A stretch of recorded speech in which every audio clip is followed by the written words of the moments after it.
Hello, everybody. I am Dr. Steve Johnson, and today I would like to cover a topic that I haven't really covered before. But some of you know that I do specialize in treating addictions and trauma, and today, so I'm going to zero in on talking about what I call the title of this workshop or lecture is what every addiction group leader should really notice before saying anything. Okay, and I guess the subtitle would be reading the room: trauma, the regulation of the individuals within the group, and exercising therapeutic judgment. So welcome, everyone. I do encourage questions throughout, although I will entertain them at the end of this lecture or workshop, but I do value them. Today, I'm going to, the focus is going to be very practical, not another therapy model. The goal will be about better observation leading to better interventions within an addiction treatment group. So I'm going to begin with this kind of opening vignette. I want you to think about an 8-member substance use disorder therapy group. One of the clients becomes increasingly activated, if not agitated. And then when one kind of quietly disappears, others begin shifting around in the room, and the room feels really different. Okay? Think about that. Now, I want to ask you a question. When you thought about that description, what were you focusing on? And if you were in the group, what do you think you would notice? Who would you be watching within the group? Where would you intervene?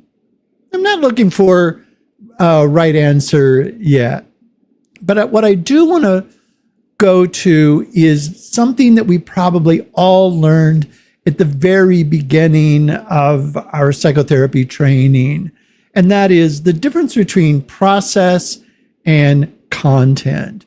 We allegedly learned that really early in our training, and that content would be what the client says, whereas the process would be how the clients, at least in the group, interact with each other and with the therapist or the counselor there. This is a very, very essential distinction, and I'm going to be building on that. I'm not going to replace it because it is fundamental, but I do want to build upon that, okay? I do think, however, that there is another level of process that we often don't cover, and so I do want to look at that somewhat today. One is process has a physiology associated with it. There's an interpersonal process. There's neurophysiological process, both occurring simultaneously within the individual and then, of course, acted out within the group. The nervous system is just constantly changing within the group, and states influence, and those states kind of influence what our attention is focused on within the group. It changes our attention. It changes our learning. What are we learning in the moment? It activates our memory, and all kinds of things can come into our memory. Past experiences with the other groups and with this group. Communication and the pattern of the communication. The group climate overall, every group has a different climate, and even the same group can have a different climate from one session to another session. So we are not just watching behavior. Let me say that again. We are not just watching behavior.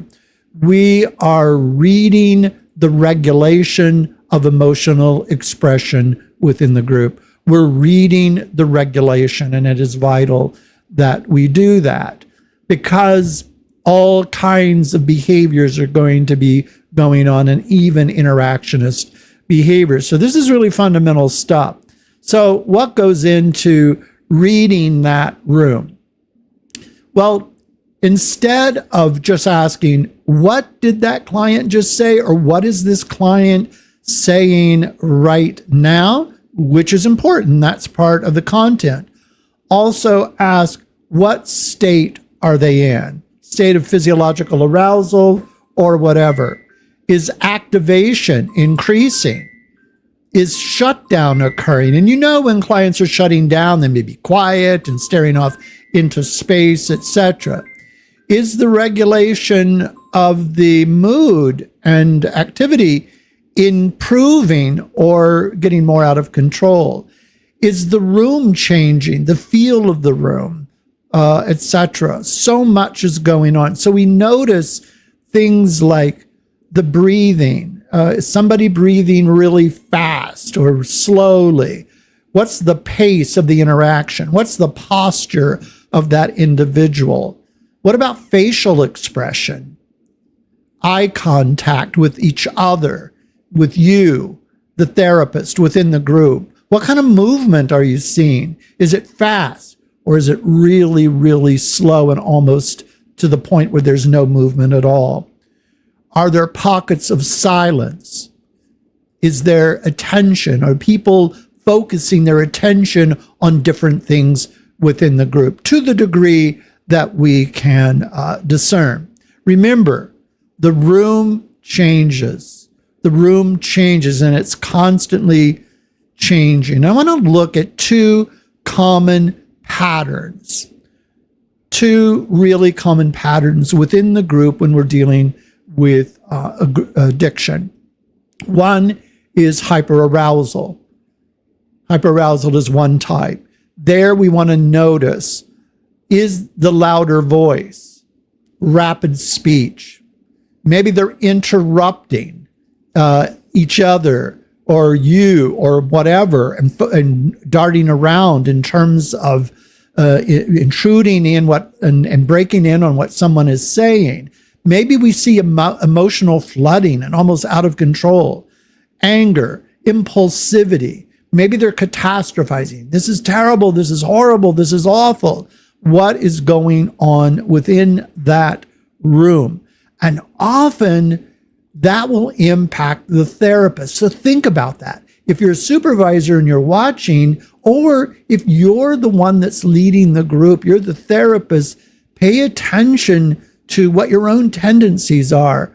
Maybe if hyperarousal is the mood in the group or the dominant one, maybe the therapist begins to argue.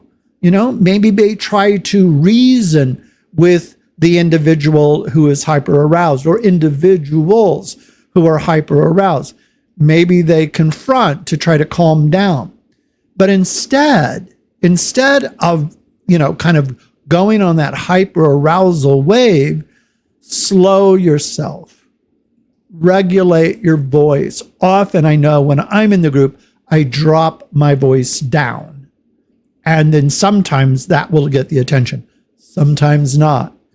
So regulate the voice may help. Contain the individuals as much as possible. Interventions should be shorter and not long, drawn-out interventions.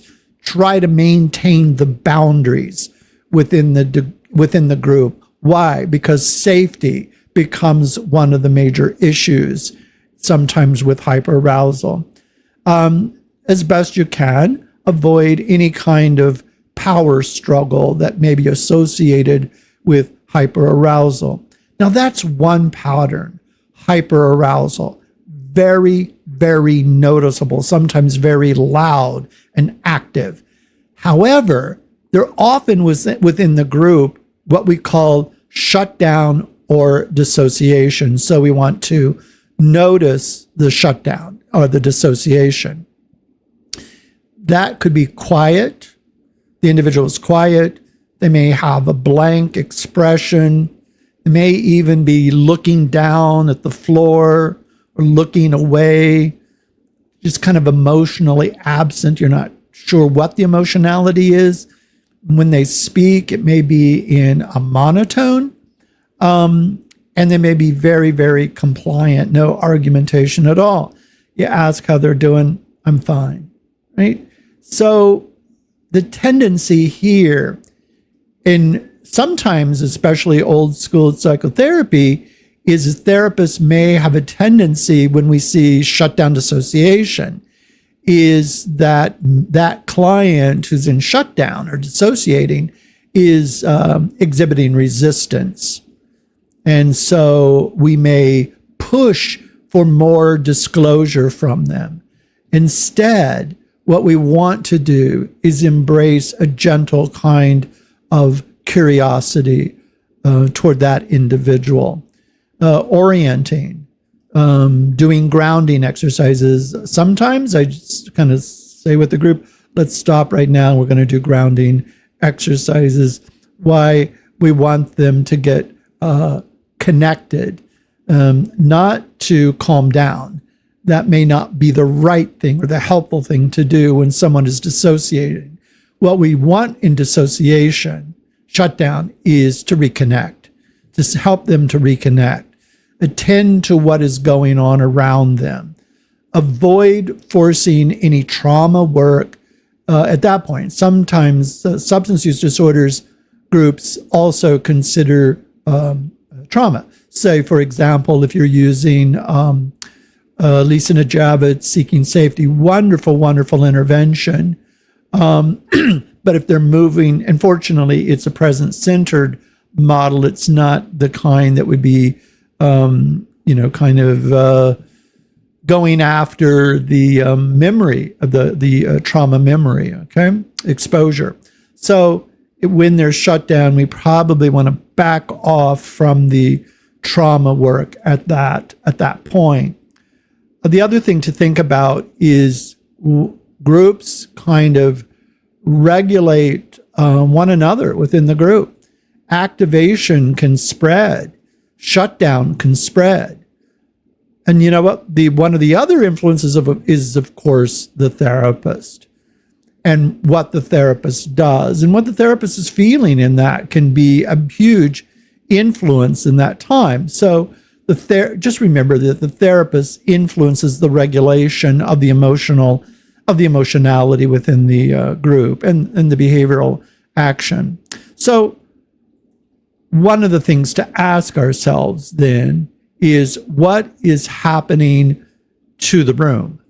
And what's going on in the room? What's the feel? Not just what is happening to the speaker, because sometimes we focus on where the voice or disturbance is coming from and trying to figure that out.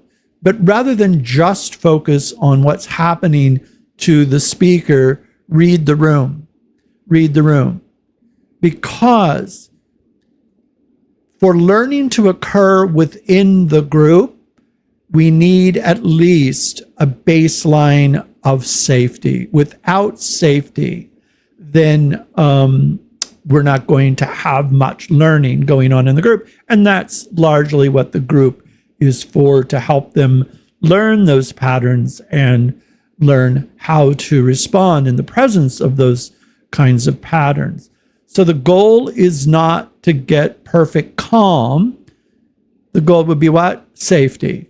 The goal is not maximum emotion, it's safety. The goal is for the room to be safe enough for the learning to take place for as many clients in that group as possible. And if we do that, clients will learn emotional regulation. They will see it exhibited, and when the room feels safe, then within that safe context, then there can be better learning of emotional regulation. Tremendously important point. They learn how to communicate more effectively. They learn some of the recovery skills that we want to help them learn, especially if they're nearing discharge and those kinds of things, okay? We want them to learn how to be in relationship, how to communicate effectively within the relationship, how to listen, how to interpret what the other one is saying, how to ask questions of the other individual. all the things that go into a relationship. The other one is tolerance. Tolerance for the differences among the individuals within the group, as they will experience in reality when they're discharged. So tolerance is going to be really important. And then one that I see is almost bedrock and is a major sign of mental and emotional health is flexibility. When we don't feel safe, we get rigid. And when we get rigid, it is very hard to make meaning of what's going on around us, or we'll give it a single meaning. And often that single meaning can be overwhelming threat, big red light, flashing red light going on internally. So we want the safety to be there so that there can be greater flexibility, because that kind of flexibility is really important when we're on a job, when we're interacting with other people, and when there are major differences in conflict. We really could use some cognitive flexibility. Yeah, so for learning to occur, all of those things, building skills and learning to occur, we have to have not perfect emotional regulation, but we do need sufficient regulation to be present so that the room does feel safe. Now, the other thing I want you to think about is how to have good therapeutic judgment in a situation like this. And therapists often ask, what intervention should I use? An experienced therapist often will ask, what does this moment require? That's more important. Rather than what intervention should I hop into, it is more importantly to ask, what does this moment in the group require, or is demanding, is shouting out loudly? We want to observe, interpret, respond. And when we do that, those three things, timing is vital. I want to go to something that we don't usually talk. If you're a mental health counselor, a psychologist, or even addiction counselor, how we respond, we may learn techniques for. But one of the things that I've learned from what is called rhetorical theory, it is how do we get across a message? And what we're doing when we're counseling is getting across a message and hearing and responding to messages. That's communication. And so what we do, we have what they call the logos, that is the content of what's going on and the logic of the content. There's the pathos, or the emotionality, the emotional feel. And then there's ethos. That is the leader of this group or whatever coming across as competent and trustworthy? So all of those logos, ethos, pathos are tremendously important. But one factor in rhetorical theory that we often don't cover is what is called kairos. And I don't want to belabor kairos, but I do want to mention it.